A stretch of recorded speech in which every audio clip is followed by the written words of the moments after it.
Já, Davíð, búið að fara yfir þennan leik á móti Þrótti, fyrsta leik Lengjubikars? Já, það búið að fara yfir hann. Fórum saman eftir æfingu yfir ýmis mál, bara svona léttur liðsfundur og þannig að það var klárað, já. Þið voruð ekki alveg sáttir við fyrri hálfleikinn þar? Nei, við vildum fá betri frammistöðu með það sem við séð og leikmenn voru sammála og allir sammála, þannig að það þurfti ekki að ræða það eitt meira. En margt jákvætt í seinni hálfleiknum? Betri seinni hálfleikur, já. Hraðari fótbolti, kannski fyrst og fremst og menna aðeins að leggja sem meira fram. Klárum sigur og það er alltaf gott að vinna, það er aldrei slæmt að vinna fótboltaleik, þannig að já, það var betri seinni hálfleikurinn. Það tar sér langt í næsta leiki í þessu móti? Já, ekki 2 vikur held ég, alveg örugglega, og við höfum þetta æfingaleik á laugardaginn og það er bara flott verkefni gegn Njarðvík í Reykjanesvöllinni.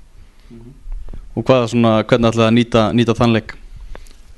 Bara ég halda fram að vinna í okkar og ég meina við erum með stóran hóp af leikmenn, 20+ leikmenn og við höldum áfram bara að vinna í okkar hlutum og reyna að koma, sumir eru kannski búin að spila minni en aðrir og svo kolli, þannig að við reynum að koma öllum bara inn í kerfið. Það eru samt flestir búin að spila einhverja mínútur, það er enginn sem er að spila, held ég alveg örugglega markmenn og gott fyrir markmenn, ég er náttúrulega búin að spila allar mínútur. Þannig að við reynum bara að halda áfram að vinna í okkar leik, fyrst og fremst.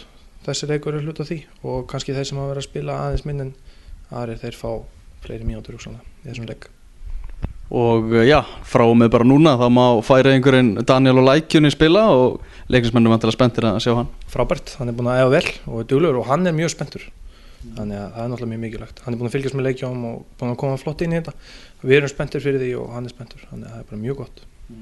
Líka jákvætt í síðasta leik, Pétur Svans fekk hérna mínútur og aftur út á velli. Pétur er búin að vera gríðarlega duglegur, búin að vera óuppinn eðlilega kannski eftir 2 ára fjarveru með meiðsli. Hann er búin að gríðarlega duglegur í að reyna að hjálpa sjálfum sér og koma sér inn í þetta og það var frábært að sjá hann hlaupinn á völlinn og gaman að sjá samstarf hans og Steinars líka aftur, það var mjög gaman. Er eitthvað annars að frétta af svona meiðslamálum í hópnum? Veikindi nú, eitthvað veikindi. Njask, sumir eru Hrannar, Pétur Már eru með aðeins langvarandi meiðsli. Það er bara að vera vinnið þeim og það eru allir sem eru með njask eða eru semst meiddir aðeins lengur en aðrir og svona langvarandi meiðsli. Þeir eru duglegir og það er hver einn og einn sem er mjög duglegur að reyna að koma sér í form sem eins fljótt og hægt er. Það er skemmtilegt á æfingum hjá okkur og menn eru sáttir. Þannig að menn eru að vinna gríðarlega vel saman hvort þessi í sundlaugin að hlaupa eða lifta eða bara út á fótboltavöllum. Bara, já.